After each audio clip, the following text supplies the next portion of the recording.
Hello, আমি সুচিতি। আমি Souvik. Recently আমরা নেটফ্লিক্সে তাস্করি দ্য স্মাগলার্স স্মাগলার্স ওয়েব। ওয়েব সিরিজটি দেখে ফেলেছি এবং সেটার ব্যাপারে কিছু কথা বলতে আজ আবার চলে এসেছি। এই ওয়েব সিরিজটির মুখ্য চরিত্রে রয়েছে ইমরান হাসমি এবং তার সাথে আরও অনেকে রয়েছে সাইড আর্টিস্ট। সবারই অভিনয় খুব ভালো। তো মোট 7খানা এপিসোড রয়েছে, অ্যাভারেজ 45 মিনিটস করে। এবার আমরা একটু গল্পের মূল কনসেপ্টটা বলি। তো স্মাগলিং বিষয়টার সাথে আমরা সকলেই কম বেশি পরিচিত। ইন্টারন্যাশনাল ট্রেড হোক বা আমরা যদি বিদেশে গিয়ে কখনো কোনো দ্রব্য কিনে আনি, সেটার প্রাইস যদি একটা সার্টেন লিমিটের চেয়ে বেশি হয়, বেশিরভাগ ক্ষেত্রে 50,000 রুপিস আর হায়ার হয়, তাহলে আমাদের তার উপরে কিছু ডিউটি পে করতে হয়। বা এখন যে ট্রাম্পের সেই ট্যারিফ রিলেটেড অনেক বিষয় আছে, তো in some form tariff, tax, duty কিছু একটা পে করতে হয় গভর্নমেন্টকে। হ্যাঁ, আমরা সেটাকে নিজের পার্সোনাল ইউজেজের জন্যই আনি অথবা বিক্রি করার জন্যই আনি। তো সেই জিনিসটা যদি না করে বেআইনিভাবে কোনো একটা জিনিসকে এনে নিজে কেউ ব্যবহার করে পার্সোনালি অথবা বিক্রি করে, তবে সেই জিনিসটা দেশের যে কাস্টমসের যে রুল, সেই রুলকে ভঙ্গ করে এবং সেটা একটা অফেন্স আর কি, ক্রিমিনাল অফেন্স। এই কনসেপ্টের উপরে বলিউডে আগেও অনেক সিনেমা, ওয়েব সিরিজ ছিল যেগুলো হয়তো কোথাও কোথাও ছোট ছোট পোর্শনস দেখানো হয়েছে, কিন্তু স্পেসিফিক্যালি এই বিষয়টাকে নিয়ে হাইলাইট করে একটা আলাদা ওয়েব সিরিজ যেখানে ইন ডিটেইল প্রত্যেকটা ব্যাপারকে দেখানো হবে যে কিভাবে কি কি উপায়ে এই জিনিসগুলো করা হয় এবং কি ধরনের সংঘর্ষ বা মানে বেসিক্যালি কাস্টমস অফিসারদের তো ব্রাইব করার চেষ্টা করে যারা ইন্টারন্যাশনাল র্যাকেট এগুলো চালায়। অনেক কাস্টমস অফিসাররা সেই লোভে ফাঁদে পা দেয়, কিন্তু খুব কম সংখ্যক এমন অনেস্ট অফিসাররা থাকে যারা নিজেদের যে দায়িত্ব সেটা সঠিকভাবে পালন করে। তো সেরকমই এক অফিসার এখানে ইমরান হাশমি সেই ক্যারেক্টারটা প্লে করছে, তার গল্প আমরা বেসিক্যালি এখানে দেখতে পাবো। তো একদমই একটি অনেস্ট অফিসারের পুরো এবং তার যে স্ট্রাগল সেটাও এখানে দেখতে পাবো। কারণ একটা চারিদিকে দেখা যাচ্ছে যে সবাই ঘুষ নিচ্ছে, এই নিচ্ছে, এইসব নিয়ে বসে রয়েছে। সেখানে একজন অনেস্ট অফিসার কি করে তার কাজটা চালিয়ে যাচ্ছে উইথ স্ট্রাগল, সেটা আমরা এখানে দেখতে পাবো। তো এক সময় ছিল যখন ইভেন সল্ট, লবণ, সেটাকেও স্মাগলিং করা হতো বহুকাল আগে, তখন এটাকে হোয়াইট গোল্ড বলা হতো। আজকালকার যুগে ড্রাগস হোক বা গোল্ড হোক, এগুলো সবচেয়ে বেশি কমনলি স্মাগল করা হয়, বা অনেক কস্টলি কোনো ঘড়ি বা এরকম ধরনের প্রোডাক্টস আর কি। তো সেরকম কিছু জিনিস আমরা এই ওয়েব সিরিজে দেখতে পাবো এবং আলটিমেটলি যে অ্যান্টাগনিস্ট রয়েছে সে এরকম একটা বিশাল র্যাকেট চালায়, সে চাইবে যে তার ব্যবসা সেটাকে চালিয়ে যাওয়া বড় করতে।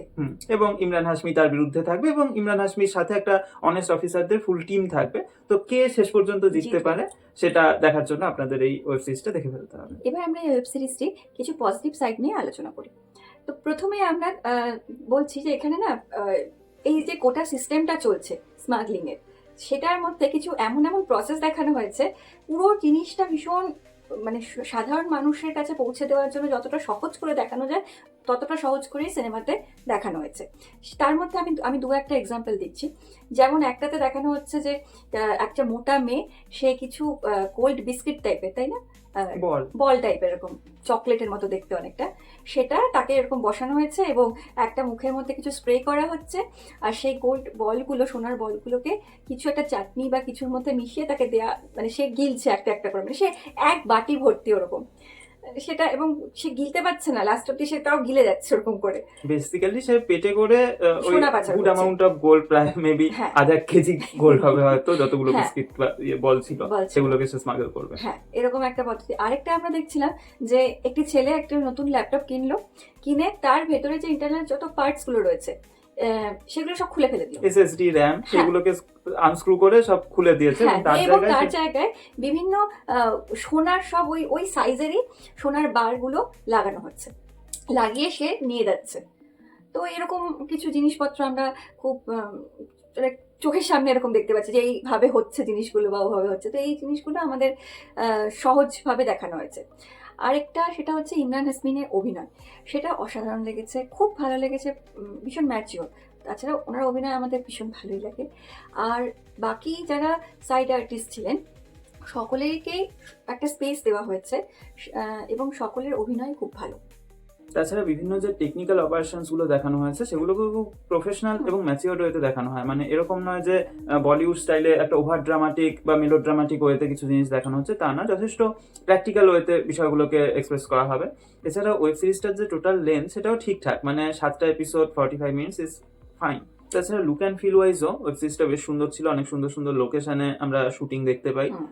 ব্যাকগ্রাউন্ড স্কোরও যথেষ্ট ভালো ছিল, যে জায়গাগুলো একটু হাই টেনশন মোমেন্টস রয়েছে সেই জায়গাগুলো ব্যাকগ্রাউন্ড স্কোরটা উত্তেজনাটাকে ধরে রাখতে পারে।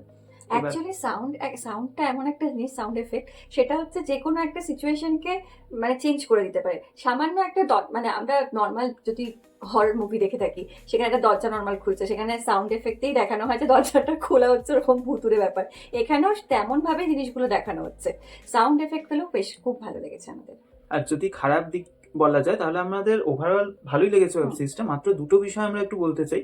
একটা হচ্ছে যে ওভারঅল যে বিল্ড আপটা হয় গোটা ওয়েব সিরিজ জুড়ে, ধীরে ধীরে উত্তেজনার পারদ উঠছে, শেষে ক্লাইম্যাক্সটা হঠাৎ করে চলে আসে, তাকে সাফিসিয়েন্ট স্পেস দেওয়া হয় না, মোটামুটি একটা এপিসোডের মধ্যেই প্রায় ফুল ক্লাইম্যাক্সটা হয়ে যায় এবং এত দ্রুত গতিতে হয় যে সেখানে ঠিক জমে না, ওটা হজম করা যাচ্ছে না, মানে গোটা ব্যাপারটাই এত সুন্দর করে বিল্ড আপ করে লাস্টে গিয়ে মনে হচ্ছে ওই হঠাৎ করে কার্ভটা নেমে গেল। হ্যাঁ, এবং দুখানা টুইস্ট অ্যান্ড টার্ন রয়েছে বলা যায় প্রধান আর কি এই ওয়েব সিরিজের, যেগুলো চোখে লাগার মতো। তো সেই জিনিসগুলো দুই পক্ষের হয়, আমরা স্পয়লার দেবো না এই বিষয়, কিন্তু সেই টুইস্ট অ্যান্ড টার্নগুলো খুব ভালোভাবে ভ্যালিডেটেড নয় আর কি, মানে তার যে ব্যাকগ্রাউন্ড স্টোরি অথবা তার যে কারণ যে কেন এমনটা দেখানো হচ্ছে সেটা ঠিক জাস্টিফাইড নয়। তো এই মোটামুটি আমাদের বক্তব্য ছিল। এবার এই ওয়েব সিরিজ সম্পর্কে আমাদের যে মতামত সেটা আপনি এখন স্ক্রিনে দেখতে পাবেন, বিভিন্ন অ্যাসপেক্টস আমরা কত স্কোর দিয়েছি একে। আর যদি অ্যাভারেজ বলি সেটা 8.2 আউট অফ 10। তো এটা একটা বেশ ভালো ওয়েব সিরিজ ওভারঅল, আপনারা নিশ্চয়ই দেখুন। So thank you. টাটা।